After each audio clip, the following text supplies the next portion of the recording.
Okay, we're going to get started. So my name is Kevin Lawyer here at Leader Evaporator. Today we're talking about sugar house layout and design. We haven't discussed it too much. I'm not even sure we've ever had a panel here to talk about layout and design, but we have three people on this panel that are kind of represent different areas, different size sugar makers, certainly different regions. So we have Rheaume from Vermont Maple Futures here in Vermont, southern Vermont. We're just discussing our seasons together, and he's been at it, what'd you say, 50 years? 50 years this 50 year. years here. He's got a couple thousand taps in his sugar house, has been involved in many operations over the years, seen lots of sugar houses over the years, so I'm happy to have him here. I'll start on the other side there. Joel Oelke from Wisconsin is here. He's a part of our sales team, has been involved for a number of years with us as well. Has also been involved in many sugar houses. In fact, he's on, well, actually, I think it's our latest YouTube video with a young sugar maker out there that he helped install. How many taps is that one, Joel? He's boiling for about 12 right now, but 12,000 taps out there, a young sugar maker, and he also has a few thousand taps too, and is, I believe, building a new sugar house next year. We're looking to build a sugar house, not 100% certain yet, but it's in the works. So, and then Damian Branon. Actually, Damian and I both hadn't discussed our time today because Damian actually built a new sugar house last year into this year. There's a bus that's going up to his sugar house right now, and one of us is kind of supposed to be at that sugar house, so we had to kind of game plan something else, but he's boiling for 72,000 taps this year and looking to grow. So kind of three different places and areas and different size sugar makers, and hopefully we can answer your questions. I know it's a small group, but I kind of like that sometimes. It's fairly intimate, especially if you're willing to talk to us about what you've got for operations, and hopefully we can help. I know I've been involved in a lot as well, so if we can answer any questions that you might have, or if you just want to sit back and listen, that's okay too. So just curious on size, sugar maker sizes, 500 taps or less. Maybe want to raise their hand? 2,500 taps or less? Over 2,500 taps? Did you raise your hand? How many do you guys have? How many taps do you have now? 10,000. 10,000. All right, over 10,000? Anyway, so good. Glad. We kind of have a little bit of a range there, so it'll be good to get that. But if you just want to talk a little bit more, and you could start, Mo, about what you're seeing in your region as far as what people are doing now with sugar houses, what's changed for you over the last 50 years? We'll start there. Yeah, well, what's changed for me is, like I say, I started this 50 years for me. I built my sugar house shortly after I got out of the service, and built it. You had to use the evaporator, 4x12 used evaporator. The sugar house was 16 by 36, 8-foot walls. All the wood was stored in the sugar house. That was it. We didn't have a lot of amenities that we have now. We didn't have, the wash sinks and stuff like that back then. And over the years, I'm on my fourth evaporator and my last for sure. But I went from that 4x12 to a 5x16. Immediately, the sugar house became too small. When it did that, increased in tap count. Did that for a while, and then decided to go with the technology. I always tried to keep up with technology, and so we bought an Inferno, a 4x12 Inferno. Best wood evaporator, as far as I'm concerned. It worked really well, so it made the sugar house a little bit better in size. Revolution pan, so we drew off on one side so you could set the evaporator, but a lot of that wasn't planned when you first started the sugar house. It was a sugar house place to store wood. You didn't think about storing your bulk syrup. You didn't make as much syrup, back then. So things one thing to keep in mind, and I'm sure you'll hear here today, is that if you want to keep up with technology and if you want to grow, kind of think about planning ahead, as to what you want to do. If you think this is always going to be a hobby, then you can make a nice little cute sugar house and so forth. But if you plan ahead, it just costs you a lot more money as you go down the road to do it. So anyway, then we went to a 3x10 reverse fire, oil-fired evaporator with everything, and of course with all the amenities, the steam waves and everything. You don't go out, you go up. So had to do a lot of modifications to sugar house, so it's really, really important to do that. So we had probably one of the best years that we had. We have 2,000 taps. We made 1,500 gallons of syrup this year, and down in Middlebury, we didn't make a bit of syrup until March 5th. So we didn't get any of the areas warm run. A lot of people made a lot of syrup in February. We didn't make any, but we still had a great season.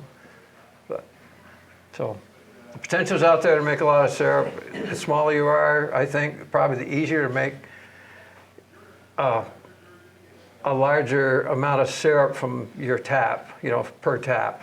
Like everybody wants to make, or the goal pretty much is make half a gallon of syrup per every tap that you put in. So, I mean, if you want to do that, if you stay small, it's a lot easier because you can control your woods.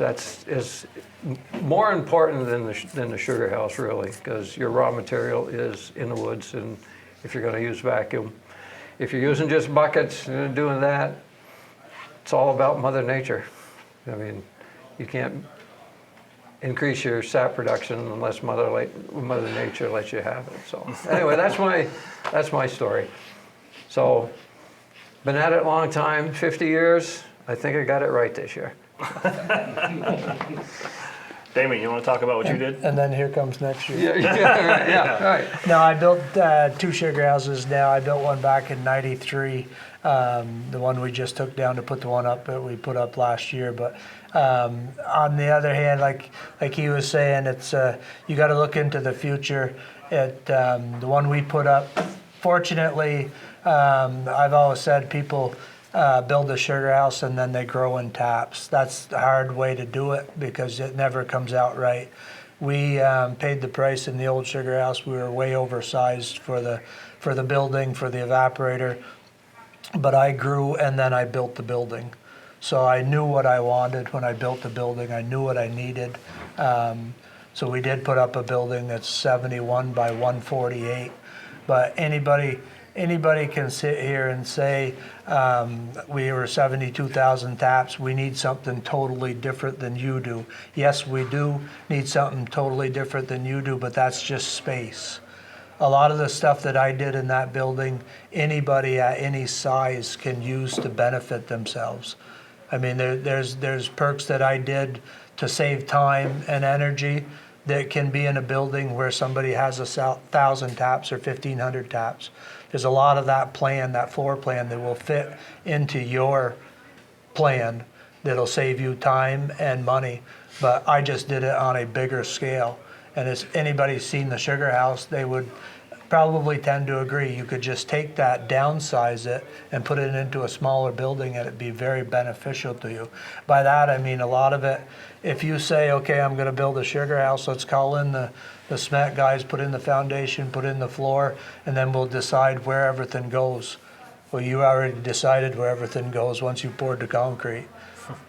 Everything should be planned out before you even start the dig, because the rule of thumb, I mean, the way we laid it out, electricity goes deep in the concrete, and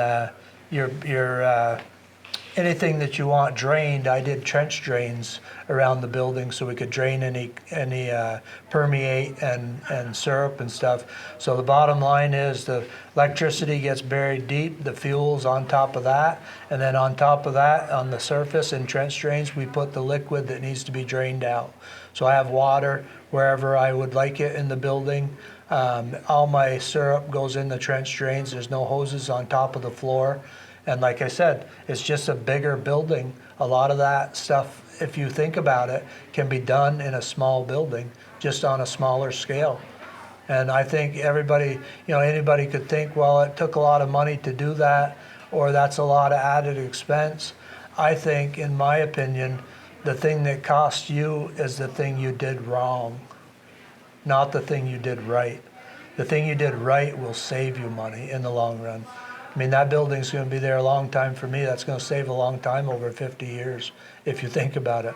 My son's there, he'll be doing it. So my theory right along is the thing that's going to cost you money is doing it wrong. So get it right the first time. I mean, the planning that went into that sugar house was incredible. I mean, somebody asked me how long it took to plan it. The joke is 40 years. But there's a lot of truth to that. I've been on that place. I was born on that place. My father bought it in 1953. I've been there all my life. I knew what I wanted. I sat down there many nights boiling, thinking about what I could change. You know, so the planning of a new sugar house, you want to plan it out. Talk to people who've done it right, people who've done it wrong. You got 2 lists. You talk to somebody, you look at it, that goes on the wrong list. He did it wrong. Write that down. Write that down. And that gets you one step closer to the end, because you know the wrong things you're not going to do. So you just eliminated a bunch of things that you're not going to do. So now what are you going to do? Pick out the right things you're going to do and decide what works for somebody else may not work for you. But look at them all and get everybody's opinion. And I don't know if anybody knows, talking to Bruce Bascom, I've always said you got to listen to what he doesn't say. So listen to people, they'll tell you what they love, they'll tell you what they like, they'll tell you what they don't like, they'll tell you what you did wrong. Some of the things you can see that they did wrong, they don't even know it yet. They don't realize it, but you can realize that they did it wrong.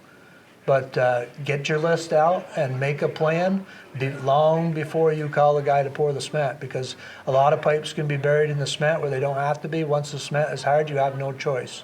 You got to look at them, you got to walk on them, you got to step over them, you got to do whatever you got to do to get piping around the sugar house. It all can be done in a very neat and orderly fashion. And like I say, the most expensive thing will be the thing you did wrong, not the thing you did right. That's cheap. That's cheap because it'll save you time and money over and over and over again. But I don't know if some of you guys out here have seen the sugar house, and it works very efficient, very efficient. I ran that sugar house. We made 28,000 gallons of syrup in it with very little help because of it. And today's labor is crazy. You just can't find labor. And I did away with a lot of it. And that was a savings for me. And just the convenience of having water around. You're going to wash your evaporator more. Things are going to be cleaner. You're going to want to do it. It's easy to do if you set it up properly. I would never say, well, I'll get that later. I'll get that later. No, when you're building the sugar house is the time to think about it and do it.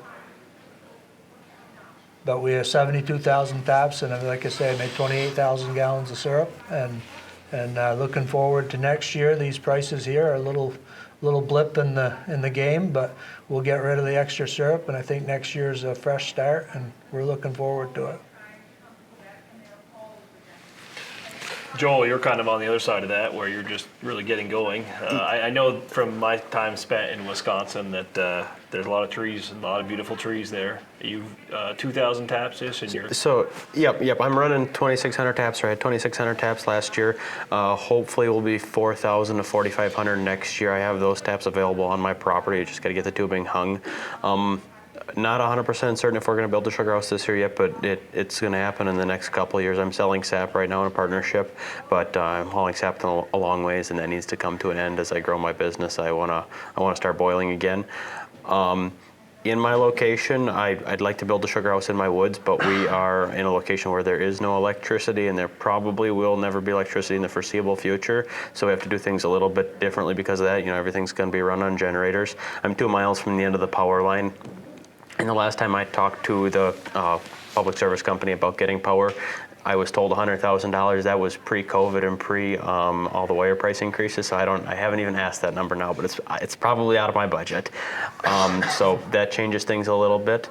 But I want to build something that should last me to grow to 10 to 12,000 taps. Then after that, if we continue to grow past that, probably have to think about building another sugar house. So I want to build something efficient, but we're also looking to build a building that is going to have other uses in the future in the woods as storage, and have a shop in the woods to work on things.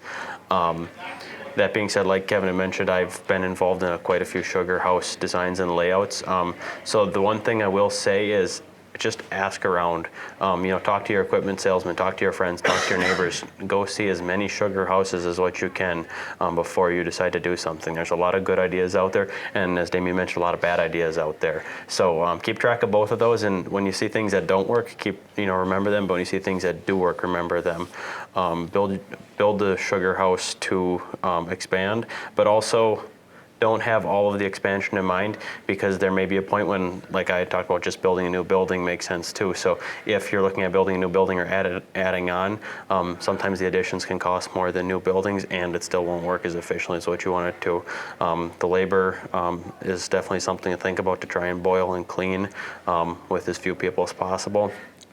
As far as I know, nobody likes cleaning anything in the sugar house, but if you make it easy to do, it gets done. When things are hard to do, things don't get done. So we need to think about building buildings and building equipment and setting things up in a way that they're easy to keep clean, so that actually gets taken care of in a timely fashion. So I guess that's about what I have. I heard a bunch of things there, and I think I want to start with, you mentioned ceiling height, because I've had a fair amount of questions about what height is the right height, because you see maybe I'm starting out at a few hundred taps. I want to build a sugar house. Let's say it's 16 by 20. What height is the right height? What do you recommend for Well, height? I certainly would start at 10 feet. When you look at, just go out in the showroom and look at what you got out there now. That would be a minimum. I did 8 feet, and once I put a steamway on that, I had to, didn't lift the roof. But I'm a builder by trade, so I was able to modify, but it wasn't easy, to modify. So I would start with that, and I see a lot of sugar houses that I've been to now. It's not necessarily, a wall height with traditional rafters. You see scissor rafters or different type of post and beam where you can go up. You don't have a limitation. You could go up 12, 15 feet if you had to for certain things that you might need. A real quick example has nothing to do with the sugar houses, but I did get a chance to go down and look at the new extruder down there, and they had to modify that building. They had to get somebody in there, and just because the new extruder, where they bring in they feed that extruder with the pellets and stuff. They had to, how far did they go up? 6, 8 feet? Yeah, it was quite a bit. Yeah, quite a bit. They had to do that, so that was a modification. Of course, that building was not planned for that. It was, planned for something else. But those are the kind of things that down the road, can't imagine what that cost them to do that.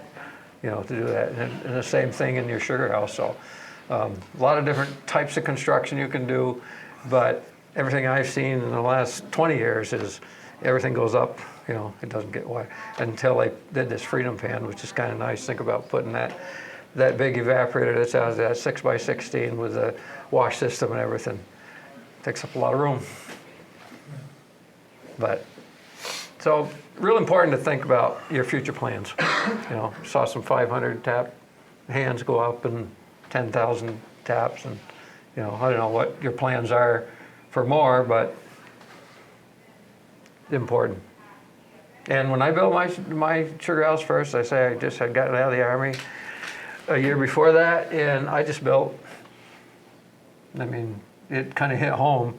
I just built a 16 by 36 building, and then it was going to be sugar woods. That's all the planning I did. And, I've gotten through it, but it's the fact that I could modify myself labor-wise wasn't too bad. But if you have to have that done, it's going to cost you more down the road. So, How about, I know we mentioned tank storage. What do you think on inside? And again, you're scaled very large, but let's say the average sugar maker, what makes sense for tank storage, concentrate size, and then just general storage? General storage, so we double pass everything, so that's one of the reasons why I do double pass. 72,000 taps, and my raw sap storage is around 40,000 gallons. I wouldn't get away with that unless I was double passing, I don't feel. Because you need, a gallon per tap, I think is a good ratio. If we're hauling sap from away locations, I tell people you need 2 gallons of storage per tap, because if the trucks don't get there. But at the sugar house is a little different because you've got ROs there. So I probably don't have the equivalent storage, but by beating those odds, I double pass things. So we've got 40,000 gallons of raw sap storage for 72,000 taps. When those tanks start getting full, we just start the RO on a single pass, and I make room. So I feel if I was doing a single pass, I would have to have more raw sap storage. So I really like the double pass because we don't need that much storage. We just start the single pass. And like when I go home at night, I'll use the example, a lot of nights, 10, 11 o'clock at night, I had 40,000 gallons of sap on hand. Those 3 raw tanks, 13,000 gallons apiece, were all full. And I'd turn the ROs on, go home and go to bed, come back the next morning at 5 o'clock, they're all empty. And my first pass concentrate tank, which is a 13,000 gallon tank, is half full. So I can make all kinds of room on that first pass. Nobody's even boiled yet. And all of a sudden all my tanks are all empty. It's all in the first pass concentrate tank. So if I didn't have to do that first pass, I would have to start boiling when I've got 40,000 gallons of sap. That's a small boil for me. I don't like boiling when I've only got 40,000 gallons of sap. I like to wait till I've got 70,000 gallons so I can boil all day. A 30 barrel boil is what I like to do. 30, 55 gallon barrels. That's a normal boil for me. So I can get away with less storage, but at least a gallon per tap at the sugar house, I think is a equivalent for storage. And it depends, like I say, if you're double passing or single passing. Single passing, you need more storage. If you double pass, you can get away with less. How about concentrate tank size? Is that one for me or for him? That one's for you, Damian, still. I know Yeah, you tend to run smaller than many producers your size. Yeah, Just curious about. I've always had a smaller tank for concentrate. I opted for this facility here. This is the final build for me. So I wanted to do everything big enough. So I did put in 5 13,000 gallon tanks. One of them's for permeate, 3 of them are for raw sap, 1 of them is for first pass concentrate. For sake that anything would ever, I probably don't need 13,000 gallons of first pass concentrate. If I fill that tank at 15%, that's 38 55 gallon barrels of syrup. Obviously I should be boiling before I have 38 barrels of syrup concentrated on hand.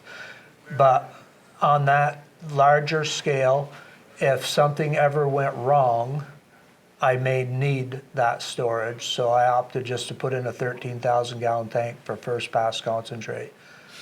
For sake that anything went wrong, evaporator, we burned one up, something happened and I could not boil, power outages, whatever there is, but I wanted a big concentrate tank for concentrate for that reason, if anything ever went wrong, because you got to put it somewhere. And I only had this year, the most I filled that concentrate tank was probably around half full, and then we started boiling. So did I need it? No. Sometime in the future, will I need it? Probably. It's there.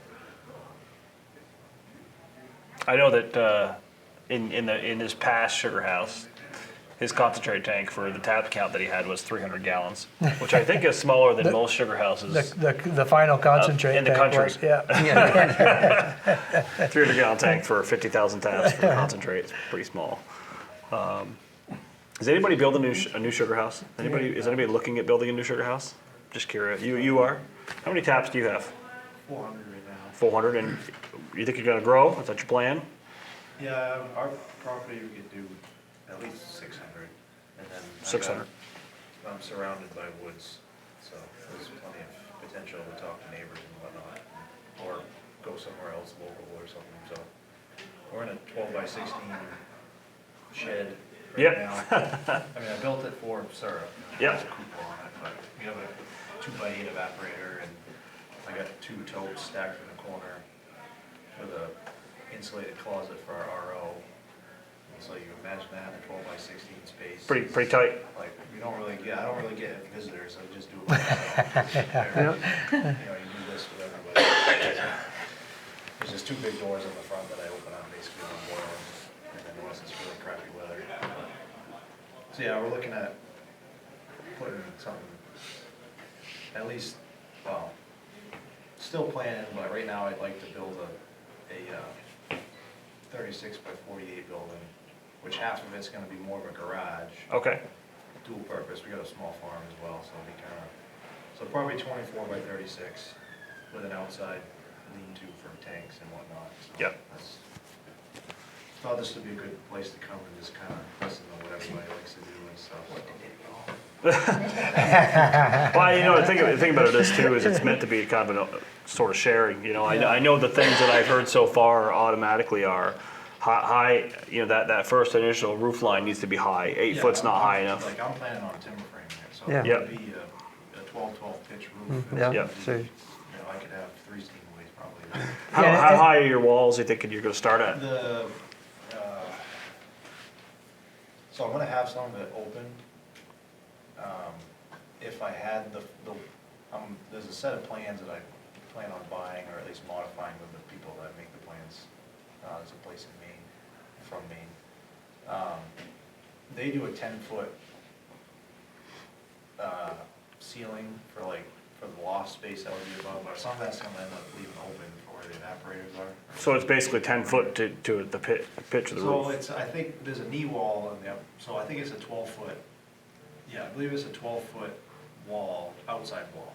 Yep. And then it's the pitch, so the ceiling height ends up being pretty high. Yeah. More height than I'll probably ever need. It feels like you're always too high, and then Yeah. you build your building and you're like, But everybody can figure it in, it's all different on a different scales, you know. But I feel, everybody said, we're gonna put in a rig with no steamway, and then someday we'll put the steamway on. Well, you gotta plan for that now. But even, a 3-foot rig is different than a 6-foot rig. But when you plan for a steamway, you should be able to pick that steamway 4 or 5 feet off the evaporator, off the flue pan. Because getting in there and cleaning that flue pan, you may want to get in there with a pressure washer, and it's like getting in a plastic tank with a pressure washer. You got no place for the handle to wand. You think you got enough room? You're a couple of feet. I'll raise that a couple of feet and I'll brush it out. Well, bang, bang, bang. You're banging the handle of the brush. And a steamway, I would say you want to pick it 4 or 5 feet above the heater pan to clean them well at the end of the season. So a 3-footer is different than a 6-footer. But Concentrate slash head tank is a tow tank, a 250 tank. So Yep. I got this cutting pole pop out because I couldn't get in the coach. I mean, we can all sacrifice, but that should. Hanging in the rafters now because it's a little wall and Yep. snag. And don't get me wrong, that works, and I've been there and done that. But when you get to say, okay, I'm going to build the ultimate sugar house that I want, keep those things in mind because they really pay off in the long run. 12 pitch because there's a lot of room above. a lot of room. I mean, we've got 6x16s, and I've got the electric hoist to pick up the steamways, and we've got 18-foot ceilings. Because by the time you put the cross piece on it, you put your cables down, you pick your steamway, you got a hood on it. It all takes up a lot more room than you would think. Just from traveling out your way, I've noticed some differences in regulation from kitchens and what you can have. Can you just talk about that? Because I know East Coast to West Coast or East Coast to Midwest is very different. So the state of Wisconsin probably is the most regulated state as far as sugar house regulation and what the food safety inspectors are doing out of any state that makes syrup. So some things that the state of Wisconsin is really particular about when you're building sugar house: 3-part sink in your bottling room. They make you caulk the relief cracks in your concrete shut. They don't want any cracks in the concrete, so with the saw cuts for the relief, they want to see caulk or epoxy in them. Sugar house has got to be rodent-proof, fly-proof. Any doors that could potentially be left open, self-closing doors and everything, screen doors on everything, screens on windows. If the inspector comes and sees the door propped open, you get a pink slip for that. The state of Wisconsin is very, very strict on things. There's Very different. there's I'd be bringing him for a ride. no dirt floors. That's usually the worst for everything. You can't have a gravel floor in your sugar house. You can't boil on dirt. If you want to get inspected, you need a concrete floor to boil on. It has to be 4 walls around it. No firewood storage in the evaporator room. You can have firewood on a rolling cart or in a wheelbarrow, but there can't be firewood stacked on the ground. Just very, very strict. The state, I always joke that the state inspectors look at everything like it's a cheese factory. The state of Wisconsin is known for, having lots of dairy farms and lots of cheese factories. That's what the inspectors are used to looking at, so that's what they think everything is. Obviously, we know maple's a low-risk food, but that's how the state regulates things, so we've got to deal around the state's regulations, because I haven't had luck convincing the state government of anything, so I don't think anybody's going to change their mind. But it's just, building a sugar house so that, you can get all the licenses you want. Even if, on the small hobby side, you don't think you want a bottling license right away, or you don't think you're ever going to need that license, build the building so that, in the future you could add those walls or could do what you need to do, could add that 3-part sink. As you're pouring the concrete, put the PVC in the floor to put the drains in. That kind of stuff doesn't cost that much money. It's a little bit of time, doesn't cost that much money. But, if you ever do decide to put that 3-part sink in, now you've got to run the water across the floor instead of just putting it down a drain. Your floor is always wet. Things like that. Think about that kind of stuff. You guys were mentioning concentrate storage a little bit. The one thing we've seen a big rise in the upper Midwest is cooled concentrate storage. Lots and lots of big producers. I would say anybody over 5,000 taps at this point, if they haven't put a cool tank in, they've talked about it at least. My father's in the dairy equipment business, and he got more calls this year than ever in the past about trying to find used bulk tanks or even new bulk tanks in some cases for producers, and they're doing that as a way to reduce labor, just because you can decouple the RO process and the sap collection process from the boiling process. It can change things as far as RO sizing and stuff as well, but if you think that's in your future, at least put a place in for that tank where you can bulkhead that through a wall, and so it makes sense for you.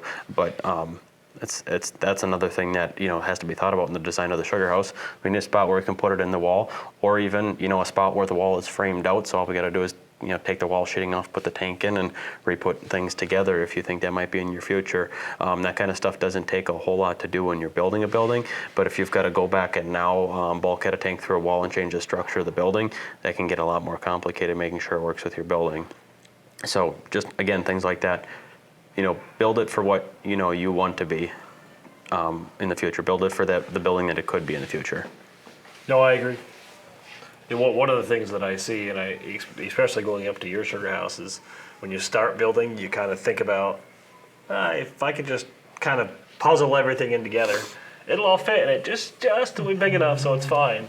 I think duplicity is a big deal in sugar houses. I think if you can get, it may cost you a little more in the beginning, but duplicity in tanks, you have multiple tanks that can kind of be flex tanks, where you have 1 or 2 that might be sat, but if you empty one, you can use that for permeate, you can use it for other things that you might need. Just wash water in general, to have that is a big deal. But yeah, it's one of the things that we were just talking about before was space in the sugar house. Talking through operations and what I see the differences of now in terms of how the evaporator orientations are, and then dual purposing. I think you mentioned dual purposing that outside of maple season. You want to talk about one-way evaporators and how they can shift? I know you probably has moved. You said you had 4 evaporators. How'd they all move over the years? You mean by moving them in the sugar house? In the sugar house, around the sugar house, orientation. Have you changed any of those? I haven't really changed the orientation. The thing is most everybody's trying to, draw on one side. Reverse flow, but draw on one side. That changes it. And that changes it. But you can also put, originally most people think about setting the evaporator in the middle of the area because you're going to work on both sides. Well, you would still work on both sides, but you don't have your draw-off tanks, and if you go to a one-side draw-off on your evaporator, whatever brand it is, you can shift that, closer to one wall. So we kind of plan on and important to this is the 3-bay sink that you're talking about. You know, like I say, I started out with I think a little old cast iron kitchen sink in one corner. You know, just so you had a place to pour water in, and now I have a big 3-bay sink in there, and that was able to get in there because we were able to move the evaporator over. But it's really important. Going back to the tanks, like Damian has all those tanks, but it's important, I'm sure, and he may want to speak to that, is the plumbing of these tanks. They dual purpose, you're talking about it, you know. As you grow, you may have to use one of your raw sap storage tanks for permeate, you know. Permeate tanks, we didn't talk about the size of permeate tanks. You need a lot of permeate when you get a big RO, you know, and you need to save it, you need to have a lot at the end, because the permeate is what you wash your RO with, you know, so.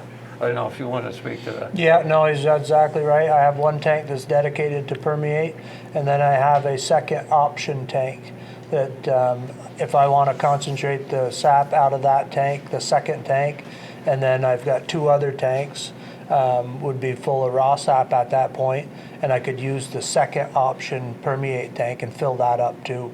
I do that when in the middle of the season when it's going to be cold for 3-4 days or 2-3 days, and I want to wash the ROs twice and wash the evaporators good. I will fill that second option tank, as I call it, and then we not only have 13,000 gallons of permeate, we have 26,000 gallons then. So then I have plenty of permeate on hand to clean up. So it's a good option tank, I say.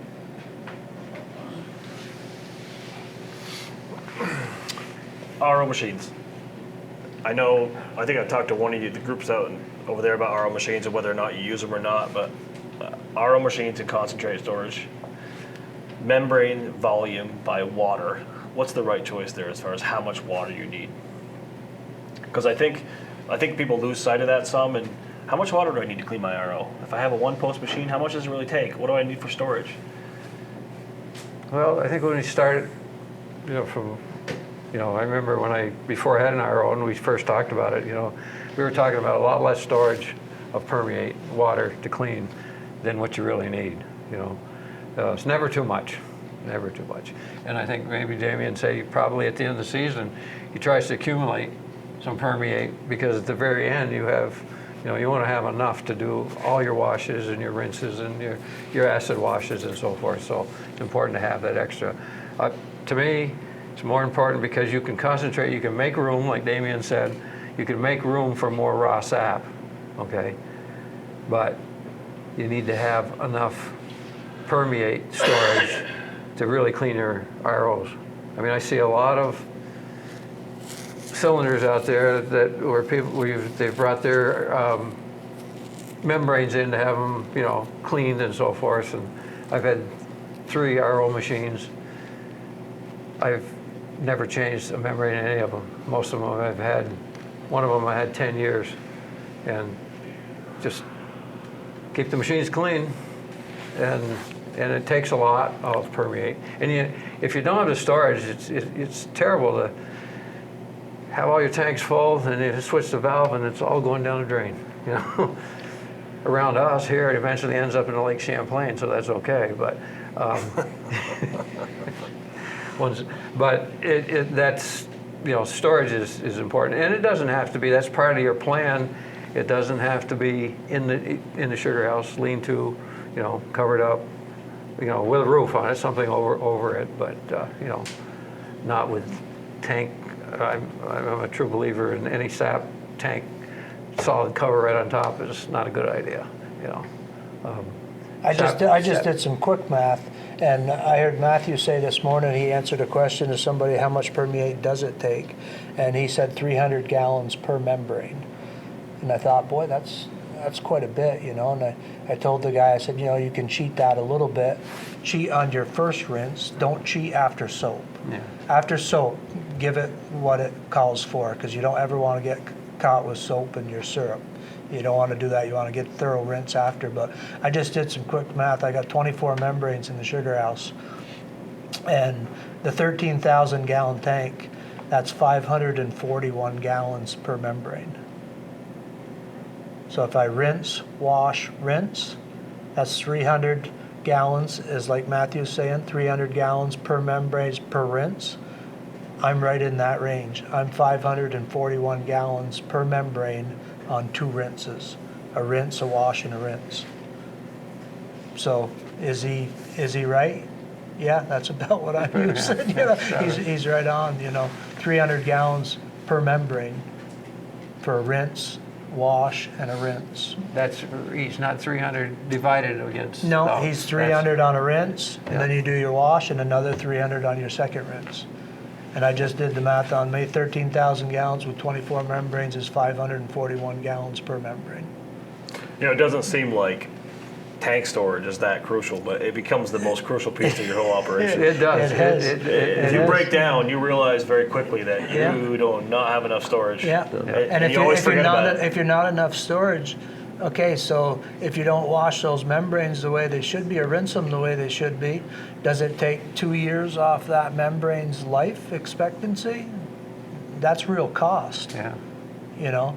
So having adequate storage, is it expensive? No, it's probably cheap. Because that membrane's going to last you 2-3 years longer because you kept it clean.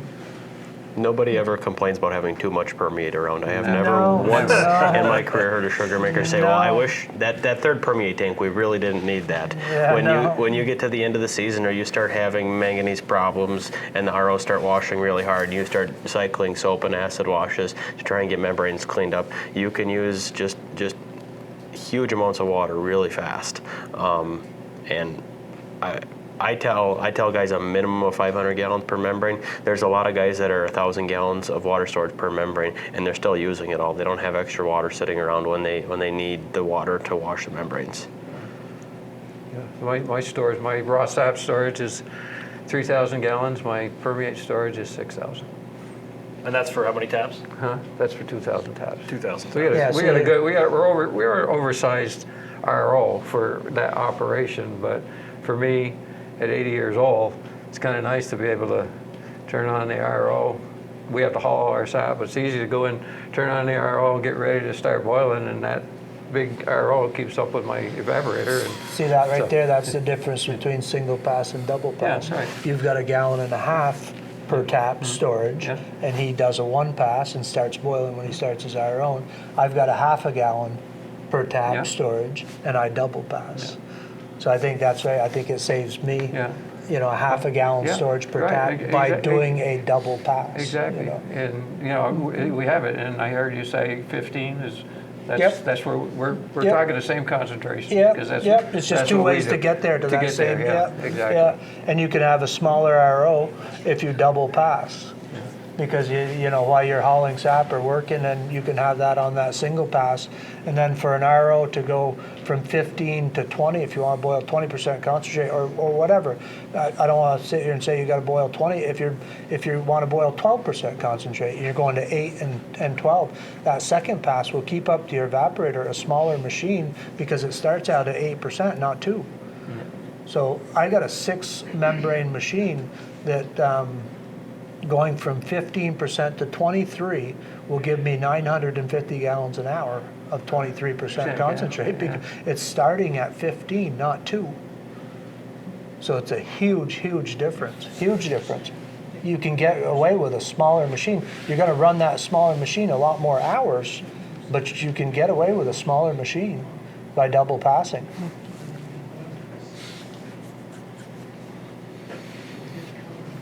So getting away from the ROs, but getting back to the actual design or whatever, we all know that sugaring comes earlier, no matter where you are. Two things, in my mind, two most important. Well, planning is definitely number one. Definitely number one. But plan for the future. Height of the walls. And the other thing is, with the weather changes and changes during the season, if you possibly can, insulate your sugar house. Get some heat in. And so that you can get heat in there, because prime example here, even in my area where the weather was good, It was really warm in February. We had a couple days were close to 0, So what do you do during that time if you just got a wood structure with, pine siding on it and so forth? You got to make sure things don't freeze, So insulate it right off the bat, a lot easier when you're doing it. So I think that's really important. Even if you don't put a stove in there now, if situation comes where you're going to need it, you can put in a stove, a furnace, or, I don't know, what do you have for heat and air? Is it hot water or? Yeah, I have radiant heat in Radiant the heat floors, in the but, floors. but like you said, back to his point, an insulated building is a lot warmer than a non-insulated building. Just start by Yeah. insulating Yeah. it. If you can keep the wind out, you're a step in the right direction. Yeah. But if you take an insulated building, it doesn't take that much to heat it. I mean, Yeah. And if you have a wood-fired evaporator, you get some heat while you're in there, but I mean, it's really cold at night when you're gone. when you're gone, so. To speak to that, one of the things that just being in the field that I see is you kind of want, it's this balance between heat and then you also want heat loss. If you get it too warm in the sugar house and it stays too warm in the sugar house, you don't want it to be hot in the sugar house. You don't want it to stay hot in the sugar house unless there's a place for the sap to go. Especially in warmer climates, it might get 70 for a couple days. You think you could just leave the evaporator with sap in it? Nope. Not going to be good after a day or two of not boiling. So just make sure you understand balance, because the balance is important.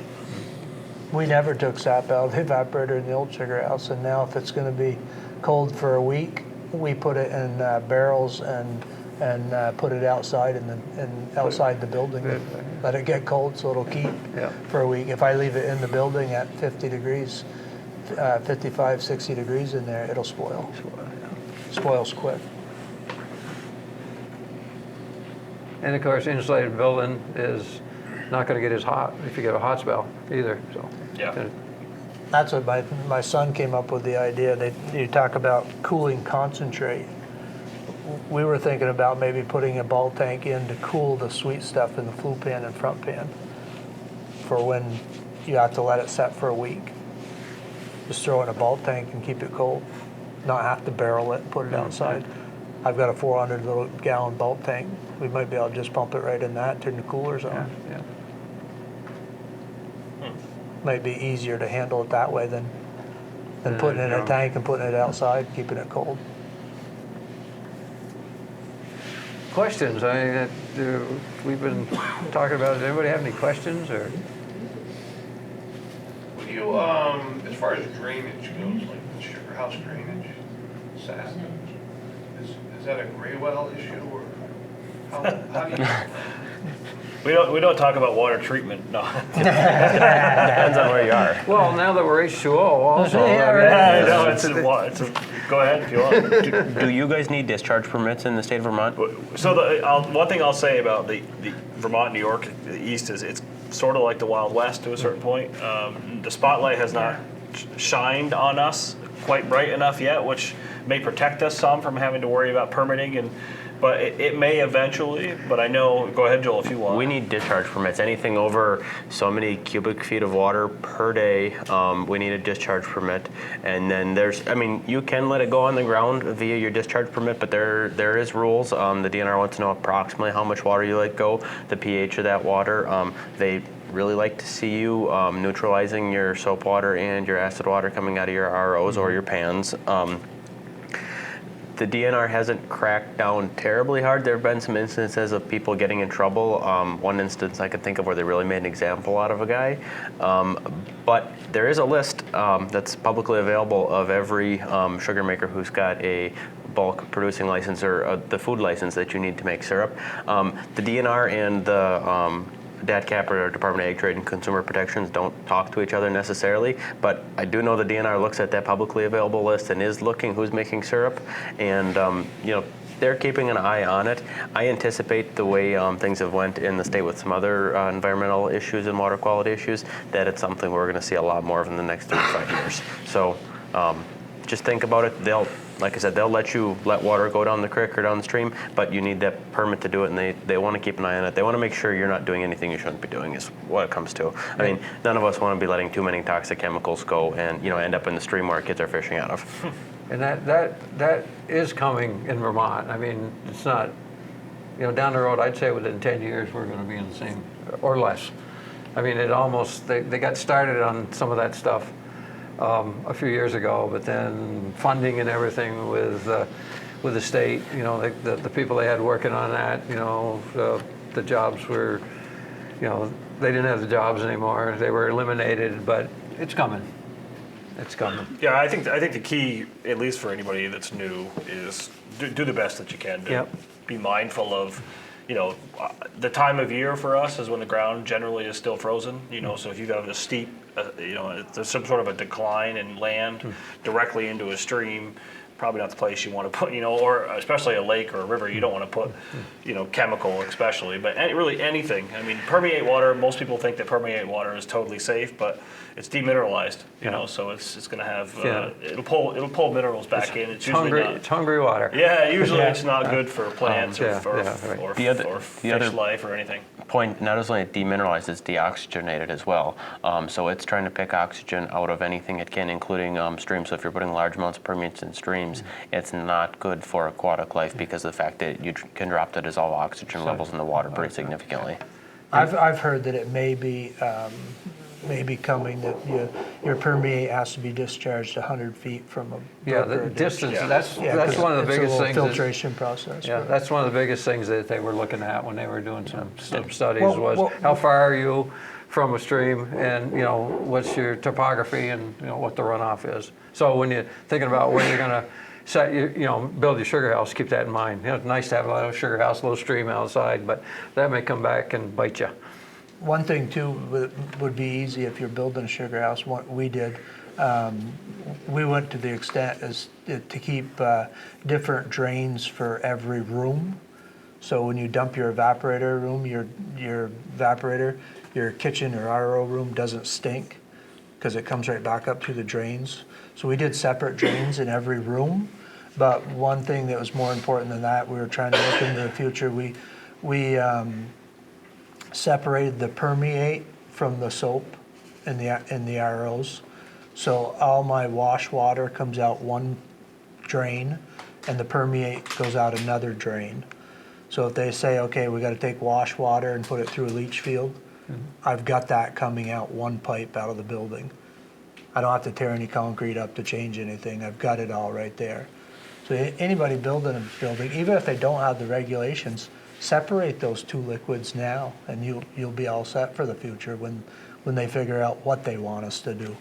I mean, the biggest thing is now they don't know what they want us to do. Exactly. So we kind of got to wait for them to come up with the rules. But there's a lot of things you can do while you're waiting. You can get prepared for those rules. Right now, if I go out and hitch onto one of my pipes, I've got all my soap and wash water harnessed. So it's going to make it very simple in the future when they come out with a regulation, when they find out what they want. Yeah. And to speak to drains, backing up a little bit with drains, the trench drain to me is huge in a sugar house. Having a trench drain is key. Being able to have that drain, it does keep the floor quite a lot drier, especially if you're in an area where you're going to be active and you're going to have water there often. Washable walls and trench drains, to have that trench drain there it's a big deal. It makes things very simple. If you go all the way around the evaporator with a trench drain, I mean, picture it. When you just put one drain in and you try to slope all the floor to one drain, what do you got? You got no level place. And the further away you go from that drain, the more pitch you got to put on it. But if you got a trench drain all the way around the evaporator, they've got very minimal slopes to get to those trench drains. It just makes your floor blend in a lot better. It's easy, very easy for the guys pouring concrete if you put in trench drains.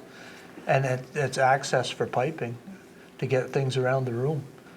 You can bury them. You can put pipes in those trench drains where normally you got no place to go with them if you don't put them in. Yeah. I went to the extreme. I mean, it's a large operation. It's totally different than anybody needs, but it was $100 a foot to put the trench drains in by the cement company. I had 360 feet of it. So if you do the math, it's $36,000 that I put into trench drains. Do I feel it was the right thing to do? Yes, I do, because I have nothing on top of the floor. Everything is in the trench drains. Very dry on the floor It's there. very nice. It's very nice. I got stainless steel pipes in there. The syrup lines are clean. Everything's clean. You run a hose on top of the floor, people are stepping on it, and it's all dirt, and it just doesn't look good, you know. The cleanliness of it is nice. Any other questions? Any more questions? Questions at all?